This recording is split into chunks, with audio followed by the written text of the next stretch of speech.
बहुत खूब, बहुत खूब।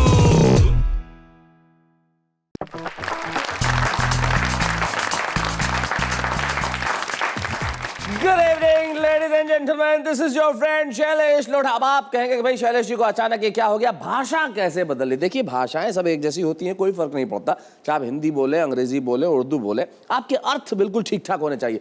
और वैसे मैंने भाषा यूं बदल ली कि जिंदगी में थोड़ी बहुत कभी शरारत कर ली जाए तो दिक्कत नहीं है। जैसे शरारत से मुझे ध्यान आ गया, थोड़ी सी शरारत यूं हो गई कि एक साहब उन्होंने विवाह किया। विवाह के बाद अक्सर ऐसा होता है कि प्रथम रात्रि होती है जिसपे लोग बड़े डरे हुए रहते हैं, तो साहब भी डरे हुए थे। और प्रथम रात्रि के दिन उनकी पत्नी पास में बैठी हुई थी पलंग पे, और साहब ने एकदम से ईश्वर की तरफ देखते हुए आसमान में हाथ उठा के, हाथ जोड़ते हुए कहा, हे ईश्वर, मेरी जिंदगी में पहली रात है शादी के बाद की, मुझे अनुभव देना। पत्नी तुनक के बोली, मांगनी हो तो हिम्मत मांगो, अनुभव मेरे पास बहुत है। अब इस तरह की शरारत कभी कभी कर ली जानी चाहिए, लेकिन जिंदगी में शरारतों का उद्देश्य ये होता है कि किसी को नुकसान न पहुंचे, किसी को चोट न पहुंचे। और शायद यही व्यंग्य की भाषा भी होती है। थोड़ी सी शरारत जरूर होती है तंज में, लेकिन वो किसी को नुकसान नहीं पहुंचाता, आपके जहन में कुछ सवाल जरूर छोड़ जाता है। तो हमारे साथ है हमारे तीन ऐसे साथी जिनकी भाषा में तंज भी है, व्यंग्य भी है, बहुत सारे सवाल भी है, और आप उनके लिए बजाएंगे बहुत सारी तालियां और कहेंगे बहुत खूब। तो आइए मिलते हैं उनसे। हमारे साथ कौन कौन है? हमारे साथ है पिलखुआ उत्तर प्रदेश के वागीश दिनकर।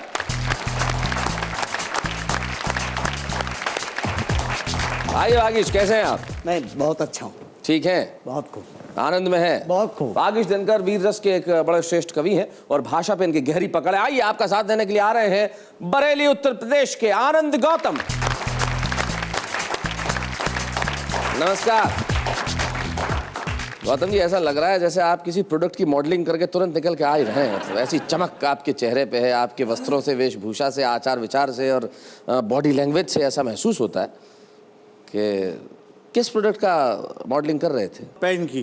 क्या बात है, चलिए आप पेन की मॉडलिंग कीजिएगा कविता के माध्यम से। कविता के माध्यम से। भाई बहुत अच्छा, बहुत अच्छा। एक मॉडल हमारे साथ हैं, मिल चुके हैं हमें। आइए आपके साथ हम एक मॉडल और बुलाते हैं, वो है इलाहाबाद से श्लेष गौतम। कैसे हो श्लेष? भैया बहुत अच्छे, बढ़िया है भाई। क्या बात है, इधर भी गौतम, इधर भी गौतम, दो दो गौतम आज हमारे बीच में है और एक दिनकर है।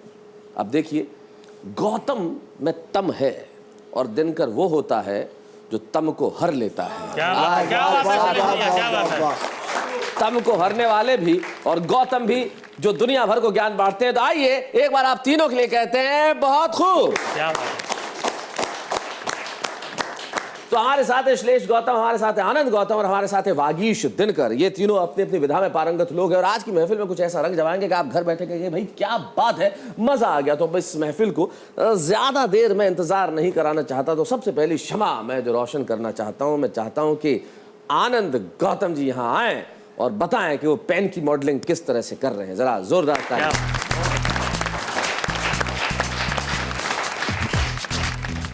कविता प्रस्तुत है जिसका शीर्षक है पेन जी। उसी के माध्यम से अपनी बात कहने का प्रयास किया है कि बैंक पहुंचकर ध्यान आया, या तो रास्ते में गिर गया पेन अथवा घर भूल आया, तो पड़ोस में खड़े सज्जन से पूछा कि श्रीमान जी आपके पास पेन है? वह बोले पेन?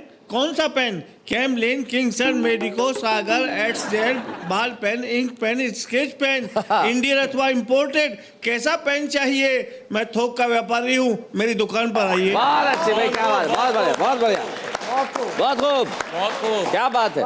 मैंने पड़ोस में खड़े एक अन्य सज्जन से पूछा कि श्रीमान जी आपके पास पेन है? वह बोले पेन? पेन से मेरा क्या नाता, मैं हूँ एक प्रोफेसर, डिग्री कॉलेज में हूँ पढ़ाता। अच्छा। मैंने कहा श्रीमान जी परीक्षाओं की कापियां तो आप चेक करते होंगे। इस पर वह बोले कि कापी और जेब श्रीमती जी करती हैं चेक। बहुत कापी और जेब श्रीमती जी करती हैं चेक, मैं तो सिर्फ टोटल लगाता हूँ और ट्यूशन की कमाई से श्रीमती जी को कार और होटल में घुमाता हूँ। बहुत अच्छे, बहुत बढ़िया। मैंने एक खूबसूरत नवयुवती से पूछा जी कि देवी जी आपके पास पेन है? देवी जी गुस्से में बोली, सच सच बताना, वास्तव में तुझको पेन चाहिए अथवा बातचीत करने का बहाना। बहुत बढ़िया, बहुत अच्छे। बैंक से निकलकर बाहर आया तो एक पतला दुबला नौजवान मुझसे टकराया। मैंने कहा श्रीमान जी आपके पास पेन है? वह बोला पेन, आपको पेन चाहिए? पेन तो मेरे पास नहीं है, कैंची चाहिए अथवा ब्लेड चाहिए तो बताइए। मुझे पहचानते हो? मैं जेब कट हूँ, जेब काटता हूँ। मैंने कहा श्रीमान जी, पिछले 64 वर्षों से इस देश के कर्णधार हम गरीब जनता का पेट काट रहे हैं, आज तक हम उनको नहीं पहचान पाए, तो आपको क्या पहचान पाएंगे? बहुत बढ़िया, बहुत अच्छा, बहुत बढ़िया, बहुत खूब, बहुत अच्छे आनंद। बहुत खूब आनंद जी, बहुत खूब। आज तक हम उनको नहीं पहचान पाए तो तुमको क्या पहचान पाएंगे? तुम तो सिर्फ जेब कट हो, उनकी तुलना में 1% भी नहीं फिट हो। जेब कट बोला, जेब कट बोला, बंद करो, बंद करो, ये कविताबाजी बंद करो, मेरे धंधे का ख्याल करो। सवेरे सवेरे तेरी कविता से पाला पड़ा है, दिन भर का धंधा चौपट हो जाएगा, और शाम को पुलिस वालों का हिस्सा क्या तेरा बाप दे जाएगा? क्या बात है, वाह। मैंने एक दरोगा जी से पूछा कि श्रीमान जी आपके पास पेन है? दरोगा जी बोले मेरे पास तो डंडा है। बहुत अच्छे, बहुत बढ़िया। और सुनते ही डंडा मैं हो गया बर्फ की तरह ठंडा। पीछे को हटने लगा, मन ही मन सोचने लगा कि दरोगा जी के डंडे का क्या भरोसा, राम जाने सीधा सिर पर ही परोसा। मैंने एक खतरदारी जीव से पूछा, जी मैंने एक खतरदारी जीव से पूछा कि श्रीमान जी आपके पास पेन है? खतरदारी जीव बोले गौतम जी किस चक्कर में आप हैं, हम तो अंगूठा छाप हैं। क्या बात है, वाह। किस चक्कर में आप हैं, हम तो अंगूठा छाप हैं। घर आए मेहमान को मुर्गा और ठर्रा मंगवाते हैं और हस्ताक्षर की जगह अंगूठा लगाते हैं। क्या बात। बहुत बढ़िया, बहुत बढ़िया। अंत में मैंने एक बूट पॉलिश करते हुए नौजवान से पूछा कि श्रीमान जी आपके पास पेन है? बूट पॉलिश करने वाला नौजवान बोला पेन, आपको पेन चाहिए? पेन मेरे पास है, लेकिन सदियों से उदास है। यह पेन पिछले 5 वर्षों से बेकार पड़ा है। यह पेन पढ़ा लिखा बेरोजगार हूँ मैं, मुझको याद दिलाता है। यह पेन मेरे बूढ़े माँ बाप को प्रतिदिन रुलाता है। ले लीजिए, आपके काम आएगा, मेरा तो नहीं, शायद इस पेन का मुकद्दर बदल जाएगा। क्या बात। शायद इस पेन का वाह वाह वाह, बहुत अच्छा। तो आनंद गौतम जी ने जगह जगह पेन मांगे और अंततः एक बेरोजगार के पास उन्हें पेन भी दिखा और स्याही भी दिखी और उसी पेन से उन्होंने एक कविता लिखी। जाहिर है हर आदमी करोड़पति भी क्यों ना हो जाए मांगना पड़ता है, और अब मैं चाहे कितना भी कैसा भी कलाकार क्यों ना हो जाऊं, आपसे मुझे मांगना पड़ेगा। थोड़ा सा वक्त यूं गया यूं आया, फिर कहते हैं बहुत खूब। आपका दोस्त शैलेश लोढ़ा फिर से आ गया है बहुत खूब में। और दोस्तों अब मैं बुला रहा हूं उस कवि को जिसको अपने विचारों पे और अपनी भाषा पे दोनों पे बेहद संयमित और बड़ी श्रेष्ठ पकड़ है, वागीश दिनकर जिनका नाम है। और एक अद्भुत रचना के लिए मैं बुलाता हूं वागीश दिनकर।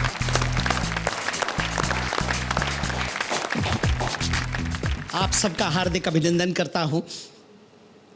जब मानव के अंतस्तल में कोई भाव उमड़ आता है, हृदय सिंधु में स्मृतियों का कोई मेघ घुमड़ आता है। क्या बात है। हृदय सिंधु में स्मृतियों का कोई मेघ घुमड़ आता है, तो सूने पथ में किसी पथिक का जब कोई संबल हरता है। सूने पथ में किसी पथिक का जब कोई संबल हरता है, अरे तब वाणी का वरद पुत्र कवि तन्मय हो कविता करता है। तब वाणी का वरद पुत्र वाणी का वरद पुत्र कवि तन्मय हो कविता करता है।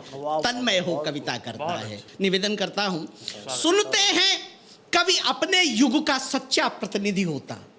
सुनते हैं कवि अपने युग का सच्चा प्रतिनिधि होता। युग के हंसने पर कवि हंसता, युग रोता कवि रोता। युग के हंसने पर कवि हंसता, युग रोता कवि रोता। तो कविता कवि के भाव जगत का चित्र हुआ करती है, और सच्चे कवि की कविता सच्चा मित्र हुआ करती है। वाह वाह वाह वाह, बहुत बढ़िया।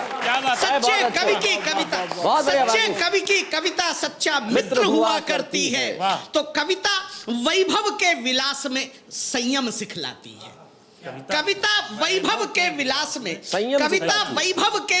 में संयम सिखलाती है, और घोर निराशा में भी कविता आशा बन जाती है। घोर निराशा में भी कविता आशा बन जाती है। तो युग की सुप्त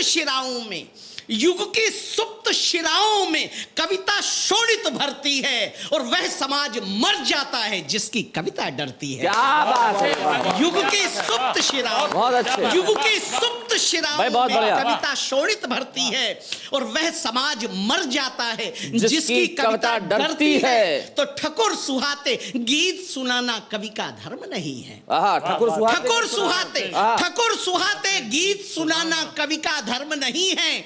अरे शासक को भी दिशा दिखाए कवि का कर्म यही है। बहुत अच्छा। वाह, वाह। शासक को भी दिशा दिखाए कवि का कर्म यही है। तो बंधुओं, अपने घर में रहने वाला जब आतंक मचाए, अपने घर में रहने वाला जब आतंक मचाए और घर का मालिक ही घर में जब शरणार्थी बन जाए, घर का मालिक ही घर में जब शरणार्थी बन जाए, बहन बेटियों अबलाओं की लाज न जब बच पाए, बहन बेटियों अबलाओं की लाज न जब बच पाए और मजहब का उन्माद भाईचारे में आग लगाए, मजहब का उन्माद भाईचारे में आग लगाए, तो दलगत राजनीति की दलदल में जब दल फंस जाए, दलगत राजनीति की दलदल में जब दल फंस जाए और आतंक और जातिवाद में जब देश मेरा फंस जाए, जब सच को सच कहने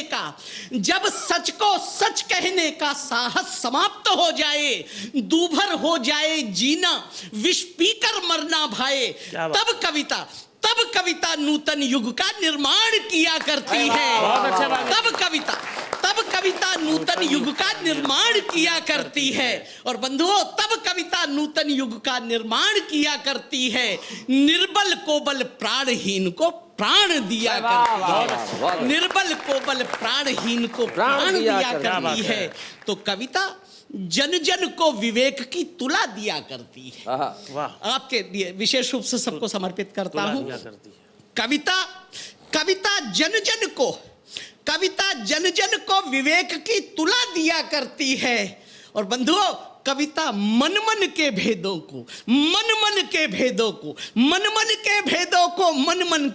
को भुला दिया करती है। तो कवि की चाह यही है, भारत भेदभाव को भूले और भारत के गौरव की गरिमा उच्च शिखर को छूले। भारत के गौरव की गरिमा, भारत के क्या बात है, वाह वाह वाह। जैसा कि मैंने आपको कहा था कि एक अद्भुत कविता के लिए मैं बुलाऊंगा वागीश को, और वागीश ने सचमुच एक अद्भुत कविता सुनाई। एक बार जोरदार तालियां वागीश दिनकर के लिए। बड़ा अच्छा लगता है वागीश जब इस तरह की भाषा सुनने को मिलती है जो हमारे समाज से लुप्त होती जा रही है।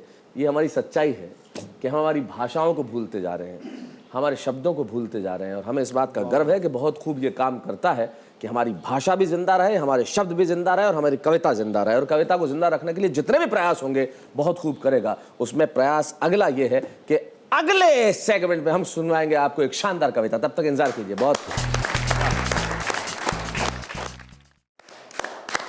लीजिए फिर से वही बहुत खूब की महफिल। और इस महफिल में आप जानते हैं कि हमारा एक सेगमेंट होता है भोजपुरी बयार, जिसमें हम आंचलिक भाषा की एक कविता सुनवाते हैं जो आपके दिलों में उतर जाती है। तो आपके हृदय की गहराइयों में एक बार फिर से छू लेने के लिए मैं बुलाता चाहता हूं श्लेष गौतम को कि वे आए और अपनी एक भोजपुरी रचना हमें सुनाए।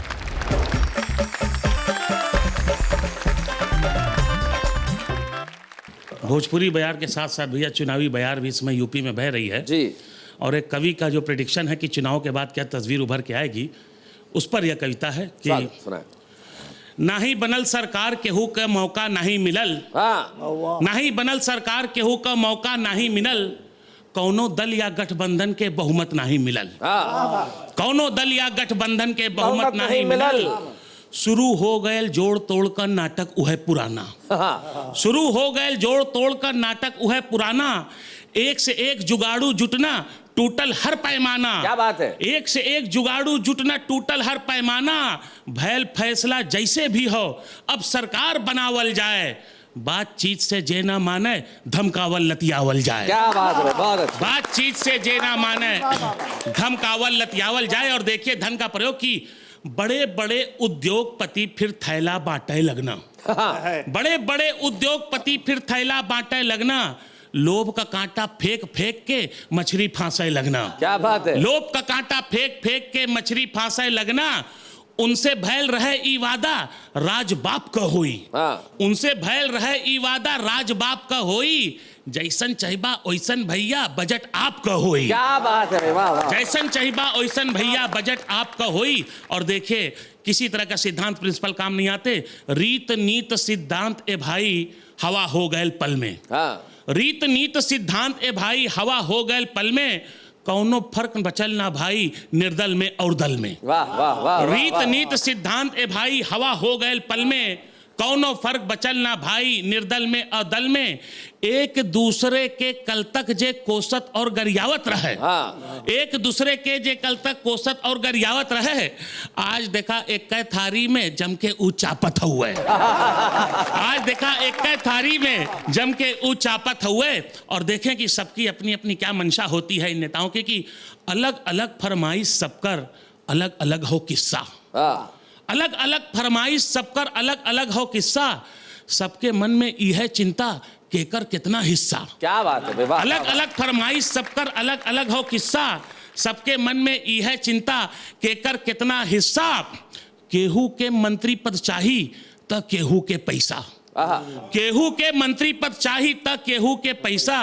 इनके भूख के आगे फेल हो भैया भूखा भैसा। वाह वाह वाह वाह वाह। इनके भूख के आगे फेल हो, इनके भूख के आगे फेल हो भैया भूखा भैसा। और देखे विडंबना की, 60 लाख में केहू बिकायल केहू 5 करोड़ में। 60 लाख में केहू बिचायल केहू 5 करोड़ में, केकर केकर नाम गिनाई केना बाटे होड़ में। वाह वाह। केकर केकर नाम गिनाई केना बाटे होड़ में। और सेटिंग देखिए साहब, नेतवा कहलस चिंता कैसन, नेतवा कहलस चिंता कैसन महामहिम जी बोलई हैं।